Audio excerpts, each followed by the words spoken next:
तो दोस्तों नमस्कार। आप देख रहे हैं हमारा यूट्यूब चैनल इलाहाबाद एक्वाकल्चर। दोस्तों एक सब्सक्राइबर की डिमांड थी कि सर पंगेसियस फार्मिंग पे एक वीडियो बनाइए जिससे उसका पालन और इम्प्रूव किया जा सके और फ़ायदेमंद उसका पालन हमें बनाया जा सके।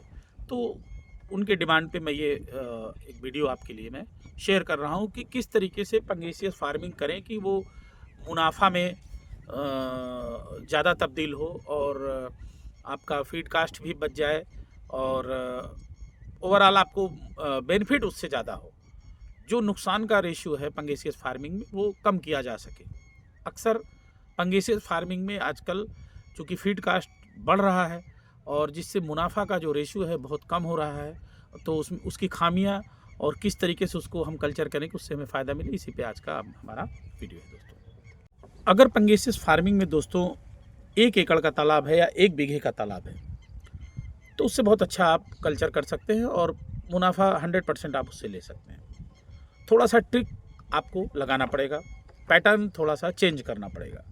ओल्ड पैटर्न जैसा कि हम लोग करते आ रहे हैं ट्रेडिशनल, उससे थोड़ा सा चेंज करना पड़ेगा। मुनाफा 100% गारंटेड है। कैसे करेंगे? सबसे पहला जो इसमें गलती होती है उसको सुधारना पड़ेगा। पहला गलती, पंगेसियस का सीड हम ले आएँ 100 लाइन 200 लाइन जो भी आपको मिल जाए, मगर कल्चर पॉन्ड में आपको तब डालना है जब वो आपका सीड 100 ग्राम का हो जाए। 100 ग्राम का सीड करने के बाद ही आपको कल्चर पॉन्ड में डालना है। ये पहला इसका जो है थंब रूल आप समझ लीजिए। इसके करने से आपका फ़ायदा ये होगा कि गलतियां कहाँ होती हैं इसमें। आप जैसे पंगेसियस की सीड आपको 500-200 लाइन मिल गया सस्ता, आपने उठा लिया, तो आपको समझ में आएगा आपने 20,000 बच्चे आपने उठाए हैं। अब आप 20,000 बच्चे को खाना भी दे रहे हैं, 20,000 बच्चे को दवा भी दे रहे हैं, 20,000 बच्चे को आप कल्चर भी कर रहे हैं मान के, मगर जब वो बच्चा 100 ग्राम तक होगा तो उसमें बहुत सारी मॉर्टेलिटी होती है। बहुत सारे बच्चे आपको दिखते नहीं हैं, वो नीचे गल जाते हैं। फंगल में, बैक्टीरियल में ही होता है। वो 3-4-5 दिन के अंदर में वो चीज़ें हो जाती हैं अमूमन। कुछ जो है रेप्टाइल्स खा जाते हैं, कुछ बर्ड्स खा जाते हैं, कुछ मेढक खा जाते हैं, कुछ स्नैक्स वगैरह लेते हैं। तो ये तमाम चीज़ों में ओवरऑल आप मान के चलिए मिनिमम 20% का कट ऑफ वहीं हो जाता है और आपने तो गिना हुआ है 20,000। तो आपको पहला जो नियम लगाना है वो 100 ग्राम का बच्चा आपको ट्रांसफ़र करना है फार्म में नर्सरी करने के बाद गिनती से। तो जब आप गिनती से करेंगे तो आपको पता होगा कि 100 ग्राम का बच्चा हमने इतनी गिनती से डाला है। फिर आपकी जो एक्यूरेसी आएगी आगे मैं वो बताता हूँ कि उसमें फ़ायदा आपको क्या हुआ। तो 100 ग्राम का बच्चा आपको बना के अपने नर्सरी से डालना है। एक चीज़ गिनती से कितना डालना है, 1 एकड़ का पॉन्ड है तो 10,000 आप स्टॉक करिए, विदाउट एरिएशन 10,000 स्टॉक करिए। दूसरा इसमें क्या करना है, आप इसमें अगर 1 एकड़ का पॉन्ड है तो सिर्फ 1500, 1000 रोहू और 500 कतला और हो सके तो 100-200 आप नैन मृगल जरूर डाल दीजिए। अगर अमूर कार्प है तो आप वो डाल सकते हैं। रोहू थोड़ा सा फिर वहाँ 100 या 200 कम कर लीजिए। कतला जो है 150 उसको भी कम कर सकते हैं। कुल मिला के 1500 में आपको ये ले जाना है। अभी इसका बेनिफिट बताते हैं क्या होगा। तो एक तो आपको स्टॉक ये कंफर्म कर लीजिए, आईएमसी का आपको करीब 1500 स्टॉक करना है और 10,000 आपको क्या डालना है, आईएमसी का।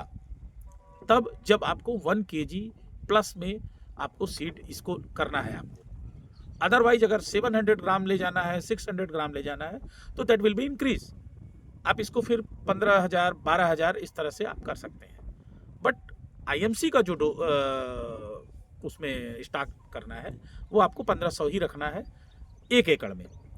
अगर 1 बीघा है तो आप 1000 रखिए और फिर ये आपका पंगेसियस 8,000 डालिए। एक चीज़ क्लियर हो गया दोस्तों। ये जब आप स्टॉक आपने कंप्लीट कर लिया, अब आपको फीड जो देना है दोस्तों, ये फीड आप अपने जितनी गिनती आपने बच्चा डाला है पंगेसियस का पूरा फीड दीजिए।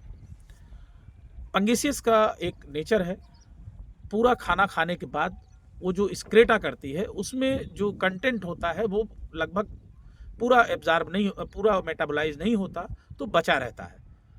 तो उसका जो कंज्यूमिंग होगा वो आपका आईएमसी करेगा। आईएमसी जब इस फीड को फीकल मटेरियल को इस जो है अनमेटाबोलाइज्ड फीड को जब कंज्यूम करेगा तो वो मछली अच्छे से ग्रोथ करेगी। आपको उसके लिए अलग से चारा नहीं देना है, मगर जब ये तैयार होगा तो ये 2-2.5 लाख रुपये आपको प्लस दे जाएगा पंगेसियस के अलावा। अगर पंगेसियस है तो वो फीड वेस्टेज जाएगा, वो आपका जो है ग्रीन एल्गी के रूप में वो रिवर्ट मारेगा। तो वहाँ आपको ये बचत हो जाएगा कि इस आईएमसी से, और उसका जो फीड कंज्यूमिंग है वो आपका आईएमसी कर लेगा, और पंगेसियस पूरा जो है आपका पूरा फीड देना है। अगर बच गया तो इनके लिए वो फीड हो जाएगा। तो यहाँ आपको फीड वेस्टेज की समस्या से आप निजात पा जाएंगे, क्योंकि बहुत बार ऐसा होता है, बहुत बार ये ऐसा होता है कि पंगेसियस फीड छोड़ देती है अमोनिया बढ़ने की वजह से, या पानी का लेवल बहुत ख़राब होने की वजह से बहुत सारा चारा बच जाता है। बीमारी लगी, आपको पता नहीं है, चूँकि आपने नेट नहीं किया, तो अगर उसको ये चीज़ नहीं पता होगा तो वो तुरंत जो है वो फीड छोड़ेगी, और आप फीड निकाल तो पाएंगे नहीं। उसका कंज्यूम कौन करेगा? फिर ये कंज्यूम करेगी। तो जब ये कंज्यूमिंग होती रहेगी तो वो नौबत ही नहीं आएगी। क्लियर? अभी आपको जो टारगेट रखना है, मछली को 1 केजी के चक्कर में मत पड़िए। 1 केजी के चक्कर में पड़ेंगे तो कभी भी यूनिफॉर्मली ये बढ़ेगा नहीं। कुछ मछली आधा किलो हो जाएगी, कुछ 600 ग्राम हो जाएगी, कुछ 700 ग्राम हो जाएगी, कुछ 1 किलो हो जाएगी। तो आप टारगेट रखिए 700 ग्राम तक आपको इसको सेल कर देना है। फीड कास्ट वहाँ आपका कम लगा, मछली समय से बिक गई, 10 रुपये आपको ज़्यादा मिल गया। तो यहाँ आपको ये पैटर्न भी आपको अप्लाई करना पड़ेगा। 700 ग्राम मार्केट साइज़ है, कहीं कहीं तो 600 ग्राम भी बहुत बढ़िया मार्केट साइज माना जाता है। लेकिन अगर आप 700 ग्राम तक की मछली सेल कर रहे हैं तो अच्छा मछली रहेगा, और प्राइस भी आपको मिल जाएगा, और आपका जो फीड कास्ट है वो भी आपका जो टारगेट है आपका उससे कम लगेगा। जब ये मछली आपकी हार्वेस्ट हो गई तो आप अपनी आईएमसी को 2 महीने समय दीजिए। 8 महीने में 100% वो 3 पाव से लेके 750 ग्राम से लेके लगभग प्लस हो जाएगा। कतला तो आपका 1 केजी के नियर अबाउट पहुंच जाएगा, आमुर है वो भी पहुंच जाएगा, रोहू थोड़ा स्लो रहेगा, और उसको फिर आप धीरे धीरे आप पार्सली हार्वेस्ट कर दीजिए जो आपकी साइज़ में है। और अगर आपका ये साइज़ वहाँ पे बिक्री के लायक है तो निश्चित रूप से आप इसको भेज दीजिए। इस तरीके से करेंगे तो एक पहली खेती आपकी अर्ली हो गई। आपने पंगेसियस की हार्वेस्टिंग कर दी और आपने पड़ा रहने दिया आप आईएमसी को। फिर क्या करना है? फिर आपको उसमें 100 ग्राम की साइज की पंगेसियस पहले से जो आपके नर्सरी में फिर रखा हुआ है, जो आपने पहले से प्लान करके रखा हुआ है, फिर आप उसको डाल दीजिए। फिर जब आप 100 ग्राम का डालेंगे फिर वो 4 महीने में आपकी मछली 100% तैयार। आपकी 2 खेती हो गई, आईएमसी आपकी 1 केजी प्लस हो गई, ये आपको एक्स्ट्रा पैसा दे गया, और आपकी ये 2 खेती भी हो गई। तो इस तरीके से आप पंगेसियस का कल्चर करें। अगर आप 100 ग्राम या 200 ग्राम का सीड डायरेक्ट कल्चर पॉन्ड में स्टॉक कर रहे हैं दोस्तों, तो आपका अगर आपके पास नर्सरी नहीं है, वो भी मैं बता देता हूँ। अगर नर्सरी नहीं है दोस्तों, तो आप 10,000 अगर सीड स्टॉक कर रहे हैं तो आप सिर्फ फीड खिलाइए आप 8,000 को। आप मान के चलिए 22,000 नहीं है आपके पास, तो इससे आपका वो एक्यूरेसी आ जाएगी। अगर मोर्टेलिटी या जो भी हुआ तो वो आपको लेके चलेगा, और फीड बचने की जो समस्या है, फीड खराब होने की समस्या है, और जो आप कैलकुलेशन में आप 10,000 केजी चल रहे हैं पहले से कि हमने 10,000 बच्चा डाला है तो 10,000 केजी हमको मछली मिल जाएगी, तो उस समस्या से आप निजात पा जाएंगे। आप पहले से ही मान के चलिए हमको 700 ग्राम पे इसको निकालना है, तो इतना मछली लगभग आ जाती है, सब प्लस माइनस थोड़ा बहुत। तो आप ये जो एक्यूरेसी की समस्या है, बहुत से किसान भाई कल्चर करते हैं, आप देखेंगे कि उन्होंने स्टॉक किया 10,000 का, लेकिन मछली जब ओवरऑल आई तो सिर्फ 60% 70% ही मछली आई, और बाकी का 30% नहीं पता। ओवरऑल बायोमास जो आया वो इतना ही आया, मगर फीड उन्होंने कितने का दिया? 10,000 का दिया। तो वहाँ वो 30% का लॉस पहले खा गए, सीड अलग गया। तो इस तरीके से करेंगे तो आपकी एक्यूरेसी, फार्मिंग दोनों परफेक्ट होगी, नुकसान से आप बचेंगे, 100% इसमें मुनाफा होगा। ठीक है दोस्तों, नेक्स्ट वीडियो में फिर मिलते हैं। Thank you.